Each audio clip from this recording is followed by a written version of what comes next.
दुनिया का मैप देख रहे हैं? जानते हैं दुनिया में पैसा कहां है? यहां है, इस जगह, यूरोप। सबसे ज्यादा हथियार बेचने वाले लोग और हथियार बेचकर दुनिया में उद्दंड मचाने वाले लोग यहीं रहते हैं। बहुत पैसा यहां यूरोप में। दूसरा पैसा कहां है? फिर आप देखेंगे मैप में, तो मैप में आपको नजर आएगा ये इलाका, Middle East, Saudi Arab, United Arab Emirate, Oman, Kuwait, ये इलाका, ईरान, इराक। तेल बहुत मिलता है यहाँ, फ्यूल, एनर्जी, बहुत पैसा है यहाँ। पर ये अभी की स्थिति है। आज से सैकड़ों साल पहले, सदियों पहले, दुनिया की सबसे रिच कंट्री, दुनिया का सबसे धनाढ्य भूभाग था भारत में। जी हां, भारत सोने की चिड़िया हुआ करती थी। और साथ में चीन भी पीछे नहीं था। चीन भी काफी धनाढ्य था, क्योंकि चीन का प्राचीन सिल्क रूट, ना मालूम हो तो बता दे, एक ऐसा रास्ता जो चीन से होते हुए यूरोप तक जाता था। और चीन का सिल्क, जो कि प्राचीन काल में सिर्फ चीन ही बनाता था और बहुत महंगा बिकता था, वो जो सिल्क है वो चीन बेचकर काफी धनाढ्य था प्राचीन काल में। लेकिन उसके बाद कुछ ऐसा हुआ कि पावर सेंटर्स चेंज हो गए और यूरोप अमीर हो गया, मिडिल ईस्ट तेल मिलने के बाद अमीर हो गया, और चीन और भारत कहीं ना कहीं दब गए, दबे कुचले वर्गों में शामिल हो गए। उसके बाद चीन ने अपना उत्थान किया। चीन अब फिर से सामान बेच बेच कर अमीर हो गया, और इधर भारत भी अपने पूरे शबाब पे चल रहा है। ताकत आ चुकी है भारत के अंदर भी लोहा लेने की। लेकिन आपको वो कहावत तो याद होगी, ऐ बंदिया तू बस चलता रहा, एक लक्ष्य एक धुन, बस चलता रहा और तेरी राह आसान हो जाएगी, लक्ष्य तुझे मिल जाएगा। बस उसी राह पे चलते हुए भारत अब उस पड़ाव पर पहुंच चुका है जहां उसे किंग मेकर के रूप में पूरी दुनिया देख रही है। एक ऐसी धुरी जिससे हर कोई अपनी गद्दी, अपनी बादशाहत बचाना चाहता हो। एक तरफ अमेरिका है जो चाहता है कि भारत उसके साथ आ जाए तो किसी तरीके से अमेरिका की बादशाहत बच जाए। एक है रूस जो चाहता है भारत उसके साथ आ जाए तो भैया अमेरिका की पावर कम हो जाएगी, थोड़ा साथ में चीन भी आ जाए, भारत भी आ जाए, तो रशिया भी अपनी बादशाहत नंबर 2 की संभाल करेगी। लेकिन इसी बीच में आ चुका एक तीसरा प्लेयर जो अपने आप को तीसरा समझने को तैयार नहीं, और वो है चीन। चीन यहां उठकर खड़ा हो गया। लेकिन चीन ने जो रास्ता अख्तियार किया है, जो रास्ता चुना है, वो बेहद आतंक से भरा है। चीन आतंकिस्तान के साथ हो चला है, पाकिस्तान थी, उसका सहारा ले रहा है। वो एक अलग ही रूट बना रहा है, एक ऐसा रूट जिसमें वो दुनिया के दूसरे देशों की जासूसी करता है, उन्हें प्रताड़ित करता है, उन्हें अपने कर्ज पाश में फंसाकर पूरा नीलाम कर डालता है, दिवालिया घोषित करवा डालता है। अब चीन का जो रास्ता है, चीन ये चाहता है कि मैं वापस से सुपर पावर बनूं, नंबर 1 पर पहुंचूं, और उसके लिए वो वापस से अपने उसी प्राचीन सिल्क रूट को जिंदा करना चाहता है। और इसी सिल्क रूट को, प्राचीन सिल्क रूट को प्राप्त करने के लिए चीन जो है बना रहा था बेल्ट एंड रोड इनिशिएटिव। एक ऐसी सड़क, एक ऐसा रास्ता जो चीन से होकर के पीओके, विवादास्पद है, इस पर आएंगे, पर पीओके से होता हुआ, पाकिस्तान से होता हुआ ग्वादर पोर्ट तक जाए, और वहां से फिर शिप्स और फिर दूसरे रास्तों के चलते ईरान से भी कनेक्टिविटी हो जाए। इसीलिए ईरान और सऊदी अरब की दोस्ती करवा रहा था चाइना। ईरान से होते हुए फिर वो निकले आगे और यूरोप तक पहुंच जाए, और उसके बाद एक बार फिर उस सिल्क रूट का इस्तेमाल हो। लेकिन इस बार सिल्क जो कि बेहद बेशकीमती हुआ करता था उस जमाने में, और चाइना के लोग क्या बेहतरीन सिल्क बनाया करते थे प्राचीन काल में, उसकी जगह अब अपना सस्ता चाइना माल वो दुनिया भर को बेच सके। जो चला तो चांद तक और ना चला तो शाम तक। तो क्वालिटी गिर चुकी है, लेकिन चाइना के सपनों में कहीं कोई गिरावट नहीं आई। वो बनना चाहता है नंबर 1, प्राचीन काल की एक बहुत महान सभ्यता। पर इस चक्कर में वो बहुत सारे देशों के हितों को हनन करते हुए आगे बढ़ना चाहता। पीओके में उसने सीपीईसी के नाम पर, चाइना पाकिस्तान इकोनॉमिक कॉरिडोर के नाम पर BRI को घोषित कर दिया है, और वो ऐसे इलाके से होकर गुजर रहा है जो भारत का है, पर कब्जा वहां पाकिस्तान का है। तो बेहद गलत तरीका है। ऊपर से पाकिस्तान की मदद करता है आतंकवादियों को बचाने में, तो बहुत गलत बात है। पर इन सारी स्थितियों के बीच में चाइना इतना ताकतवर अपने आप को समझने लगा कि वो अकेले ये रूट बनाने निकल गया। उसके बहुत सारा पैसा लगा रहा है, बना रहा है, और इस चक्कर में BRI को सक्सेसफुल करने के लिए चाइना ने क्या किया, ईरान और सऊदी अरब की दोस्ती करवा दी। भैया उसको तो तेल सऊदी अरब से भी चाहिए, इतना भूखा है चाइना, इतनी बड़ी उसकी इंडस्ट्री, इतनी बड़ी उसकी आबादी है, उसको खूब सारा तेल चाहिए चलते रहने के लिए और ज्यादा पैसा बनाने के लिए। तो अपनी एनर्जी नीड को पूरा करने के लिए सऊदी अरब से उसको तेल खरीदना ही पड़ेगा, और उसे ईरान से अपना सड़क भी तो निकालना है, तो ईरान से भी दोस्ती चाहिए। तो उसने क्या रोल प्ले किया, उसने ईरान और सऊदी अरब की दोस्ती कराने की बात की। जी हाँ दोस्तों, और ऐसा बहुत दशकों बाद ऐसा हुआ कि ईरान और सऊदी अरब साथ में आए। अब ये देखते हुए अमेरिका फड़फड़ाने लगा, उसको ऐसा लगा कि अरे भैया ये तो मिडिल ईस्ट में एंटर कर जा रहा है चाइना। और मिडिल ईस्ट में अगर चाइना एंटर कर गया तो अमेरिका की बादशाह तो गई काम से, क्योंकि अमेरिका जितना तेल सऊदी अरब से खरीदा बहुत बड़ी बात है। सऊदी अरब में तेल खोजने में अमेरिका का बहुत बड़ा हाथ रहा है। तो अमेरिका बोलता है तो मेरा पूरा आधिपत्य खत्म कर देगा पूरी तरीके से। तो अमेरिका भारत के कंधे पे चढ़ के चीन को खाना चाहता है और इसीलिए उसने एक बहुत बड़ा ऑफर दे डाला है भारत को।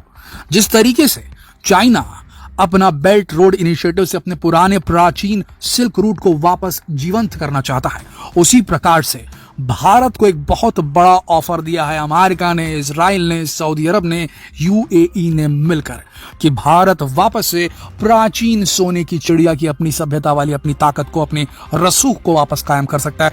ठीक उसी तरीके से व्यापार करके जैसा सदियों पहले किया करता था भारत। आज से 2000 साल पहले भी अगर आप देखेंगे, हमने एक वीडियो भी बनाया था कि बुद्ध की मूर्ति निकली है इजिप्ट में।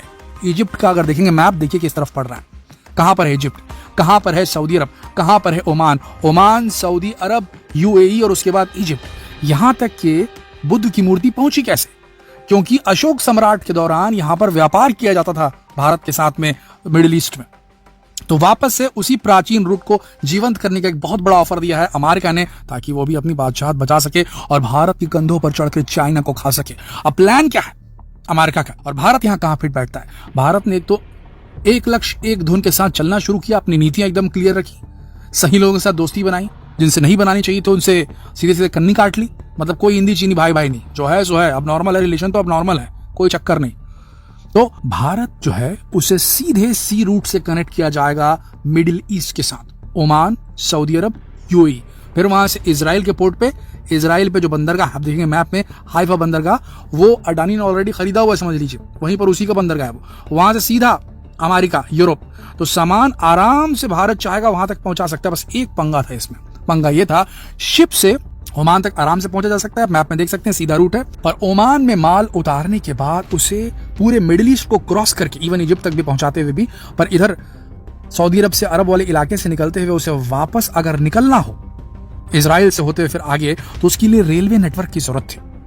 वहां मेट्रो तो चला नहीं सकते, क्योंकि आपको बता दें हीट वेव और गर्मी इतनी तेज है कि पटरियां पिघल जाएंगी। जी हाँ, अभी हाल ही में एक इंसिडेंट हुआ था यूके में, जब वहां हीट वेव आई, मतलब हमारे यहाँ बोलते हैं ना जो नौतापा चल रहा है या एकदम गर्मी चल रही है, या जिसे हीट वेव कहते हैं अंग्रेज, हमारे लिए तो रोज की बात है, हर जो साल है गर्मी के मौसम में ऐसा होता है। तो वहां पहली बार हीट वेव आ गई, ग्लोबल वार्मिंग हो रही तो आ गई। उस चक्कर में क्या हुआ, उन्होंने रेलवे ट्रैक उस प्रकार से बनाया नहीं था कि वो हीट को झेल सके, पूरे रेलवे ट्रैक की ऐसी तैसी हो गई, गल गए सारे। नतीजा रेलवे यातायात ठप। तो वेस्टर्न कंट्रीज जहां पर ठंडी ज्यादा रहती है, उन्हें गर्मी के माहौल में ट्रेन रूट बनाने का कोई अंदाजा ही नहीं है।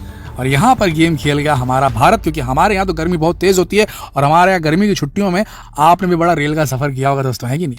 तो हमारे यहाँ इस चीज की एक्सपर्टीज है, और इंडियन रेलवे दुनिया की सबसे बड़ी कंपनी, ये भी आप जानते होंगे। तो भारत जो है उसे ऑफर मिल रहा है इन देशों के द्वारा, सऊदी अरब, आपका यूएई, इनके द्वारा अमेरिका की मध्यस्थता के साथ में एक ऑफर दिया जा रहा है कि वो पूरा रेलवे नेटवर्क अपनी एक्सपर्टीज, अपनी टेक्नोलॉजी, इंडियन रेलवे टेक्नोलॉजी का इस्तेमाल करते हुए रेगिस्तान में बिछाया पूरे सऊदी अरब में, ताकि सऊदी अरब का माल भी आराम से ढुलते हुए अमेरिका, यूरोप तक पहुंच जाए। भारत भी जो माल बेचना चाहे वो सऊदी अरब तक पहुंच जाए, फिर वहां से माल उसका अगर भारत भेजना चाहे अमेरिका तो इजीली रूट सीधा चला जाए। भारत को इधर पाकिस्तान होकर न जाना पड़े, भारत को यहाँ ईरान होकर मत जाना पड़े। हालांकि ईरान में भारत का चाबहार पोर्ट मौजूद है, लेकिन उस एरिया में जाने के लिए भी आपको तुर्की का रास्ता लेना पड़ेगा। तुर्की के साथ संबंध ऊपर नीचे होते रहते हैं, रशिया के थ्रू जाना पड़ेगा। चलो ठीक है, रशिया मित्र है, लेकिन फिर भी वो रूट लंबा पड़ेगा। पर अगर भारत सीधा गुजरात के पोर्ट से निकले, सीधा यहाँ पर जो मिडिल ईस्ट में पहुंचे ओमान के पोर्ट तक के, फिर वहां से फिर रेलवे नेटवर्क सीधा सऊदी अरब क्रॉस करते, यूएई क्रॉस करते हुए सीधा अगर निकल जाए इजराइल की ओर, इजराइल जो है वहां से हमारे जो शिप्स के माध्यम से और दूसरे रोड्स के माध्यम से सीधा अमेरिका की ओर, यूरोप की तरफ पहुंच जाए, तो हम माल आसानी से शॉर्ट रूट में कम पैसों में पहुंचा पाएंगे। और ये BRI या CPEC या कुछ भी बोल लो, कोई भी चीनी काउंटर पार्ट के लिए एक बहुत बड़ी चुनौती है। सीधा भारत ट्रेड में नंबर 1 हो जाएगा, और जब भारत की बादशाहत इस इलाके में बढ़ेगी तो चीन को कौन पूछने वाला है। तो कुल मिलाकर अमेरिका जो है वो कन्नी काटना चाहता है, वो कान काटना चाहता है चीन का, काम खत्म। तो ये बहुत बड़ा ऑफर मिला है भारत को। और सबसे बड़ी बात भैया, डील होती तो फाइनेंस मिनिस्टर जाते हैं, डील होती है तो इंपोर्ट एक्सपोर्ट मंत्री जाते हैं, ये सब जाते हैं फॉरेन ट्रेड रिलेशनशिप बनाने की, लेकिन हमारे तरफ से गया कौन था? अजीत डोभाल जी, नेशनल सिक्योरिटी एडवाइजर। कितने बड़े लेवल पर, यानी कि जो बोलते हैं ना युद्ध स्तर पे काम हो रहा है, इसको बोलते हैं युद्ध स्तर पर बिजनेस का होना। क्योंकि यहां पर चीन की बढ़ती मिलिट्री पावर को भी दबाना था, और चीन के बढ़ते सामरिक महत्व को भी कम करना था, उसके फाइनेंशियल पावर को भी कम करना था। इसीलिए युद्ध स्तर पर काम करने के लिए देश के नेशनल सिक्योरिटी एडवाइजर जा करके बाकायदा बैठक कर रहे हैं यूएई में, यूनाइटेड अरब एमिरेट में, और वहां पर अमेरिका के भी दूसरे सलाहकार आए हुए हैं और काफी जबरदस्त लेवल पे ये चीजें चल रही है। जल्द ही हो सकता है हम देखें कि ये जो रूट बनाने की जो बात की, शिप वाला रूट तो बना ही बना है, सिर्फ रेलवे रूट वहां पर बिछाना, और रेलवे रूट बिछाने में हमारी जो भारत की इंडियन रेलवे है बहुत एक नंबर है, पहुंच जाएगी वहां पर, बिछा डालेगी। 5 साल के अंदर ये पूरा रूट तैयार हो जाएगा। 10 साल तक एड़ियां रगड़ता रह जाएगा चीन बेल्ट एंड रोड इनिशिएटिव बनाने के लिए, उसका पूरा नहीं हो पाएगा, हमारा प्रोजेक्ट पूरा हो जाएगा और उसके बाद ये जो पूरी जो संधि बनी हुई है ये बिल्कुल काम करनी शुरू कर देगी। बताया जा रहा है 18 महीने पहले ही इसके लिए नींव रख दी गई थी इस प्रोजेक्ट के लिए I2U2 समिट में। अब I2U2 क्या है? इंडिया, इजराइल, यूएसए और यूनाइटेड अरब एमिरेट, ये चारों देशों ने मिलकर के ग्रुप बनाया है जिसका नाम है I2U2। साथ में इसमें सऊदी अरब भी बाहर से इन्वॉल्व था, वो अंदर से भी इन्वॉल्व होने वाला है। कुल मिलाकर देखा जाए तो बहुत सारा पैसा कमाने का यहाँ पर ऑफर है भारत के लिए। अब भारत कैसे इसको कैपिटलाइज कर सकता है इस समय पर हम देखेंगे। तो दोस्तों ये थी खबर, आशा करते हैं इस खबर से आपको कुछ नया जानने को मिला होगा। जितना हो सके इस खबर को शेयर करें फेसबुक पर, व्हाट्सएप पर, यूट्यूब पर। कल फिर मिलते हैं एक और दिलचस्प वीडियो में, तब तक के लिए आप सबका इस वीडियो के अंत तक बने रहने के लिए दिल से धन्यवाद।